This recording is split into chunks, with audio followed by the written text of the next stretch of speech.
Hello class, welcome to the next segment in lecture 26, and in this segment we're going to actually start applying some of the concepts that we introduced in the first segment, that is those that relate to chemical kinetics, and actually see what kind of role that actually plays in the atmosphere. So with that, let's go ahead and dive right into it. So first, just to refresh your memory on one of the things that we ended with in the previous segment, we defined this equilibrium constant capital K as being equal to this quantity. So again, the mathematical product of the concentration of all products that are involved in the chemical reaction, that is all the molecules and stuff that appear on the right-hand side of the chemical formula, divided by the mathematical product of the concentration of all the reactants, that is all the stuff that appears on the left-hand side of the chemical formula.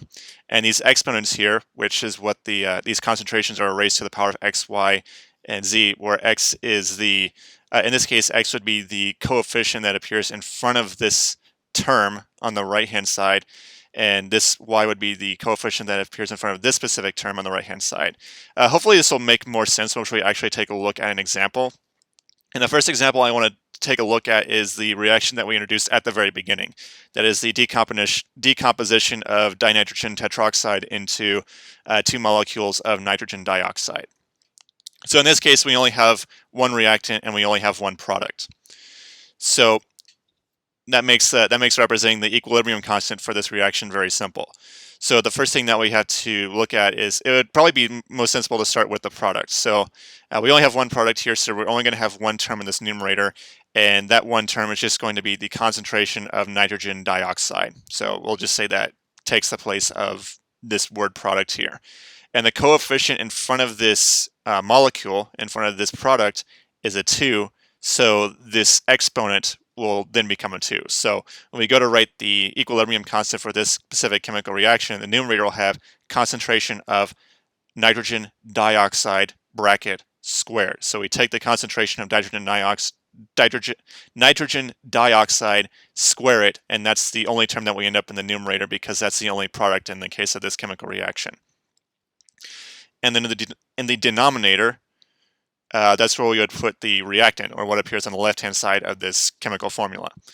And that's where we would put bracket dinitrogen tetroxide. And again, there's a 1 here, so we don't really have to specifically state that in the exponent, but for the sake of consistency and completion, I am going to go ahead and state it when we go to write this formula. So in this particular chemical reaction, the equilibrium constant must be equal to the concentration of nitrogen dioxide squared, and again this 2 comes from this coefficient here that appears in front of this particular product, and then that is then divided by the concentration of dinitrogen tetroxide, and again this 1 also corresponds to the invisible 1 that's in the front of this reactant, this particular reactant.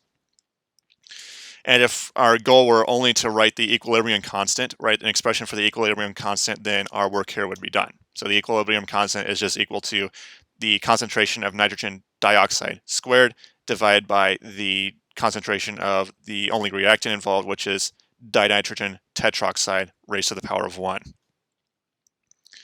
Now let's take a look at a reaction that's a little bit more relative to the atmosphere.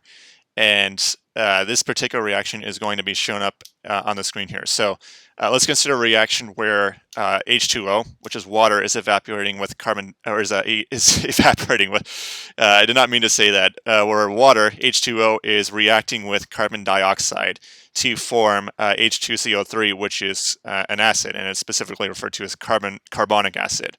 And at the same time, carbonic acid is dissociating into water and carbon dioxide.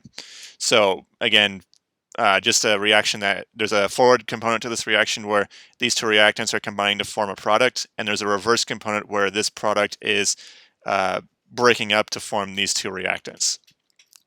So if we want to represent this in terms of an equilibrium constant, so in this case, again, we only have one product here. And again, the coefficient that appears in front of this product is just 1. So we don't really have to write the exponent if we don't want to, but for the sake of consistency and completion, I am going to include that when we go to formulate the expression for our equilibrium constant. So that's, again, since we only have one product, we only have one term to worry about in the numerator. So that's just the concentration of H2CO3, or carbonic acid, raised to the power of 1.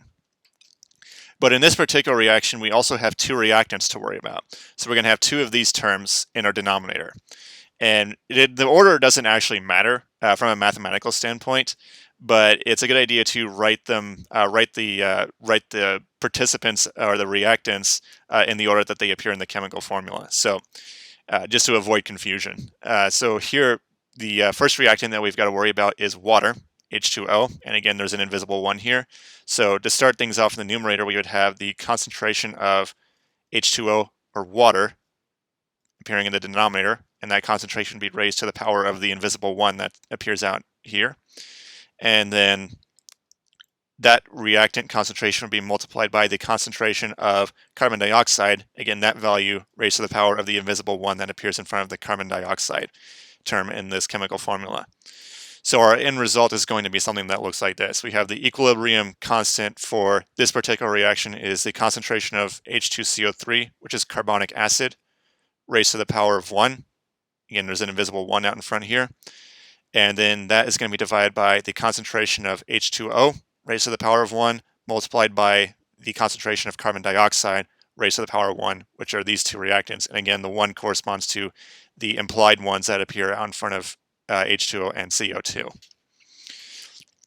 And I went and looked up what the equilibrium constant for this specific reaction is. Turns out that's 1.2 times 10 to the minus 3. It's actually a dimensionless value. It doesn't have any units. But the main thing that I want to sort of draw to your attention is what can actually happen when you disturb the equilibrium here. So let's consider the possibility that we increase the amount of carbon dioxide in this reaction. So we increase the concentration of carbon dioxide. So this denominator is now larger as a result. Now this constant is at a fixed value. It's called a constant for a reason. You can't change what's on the left-hand side here. So if you change the denominator and make it larger, then the only way to maintain a constant value would be to also increase the numerator.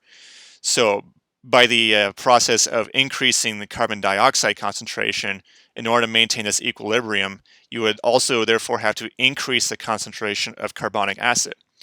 And as this applies to the real atmosphere, if you were to release higher amounts of carbon dioxide into the atmosphere, that is, increase the concentration of carbon dioxide in the atmosphere, then in the process of doing that, then you can increase the amount of carbonic acid that is, say, in the various bodies of water that you can find around the globe.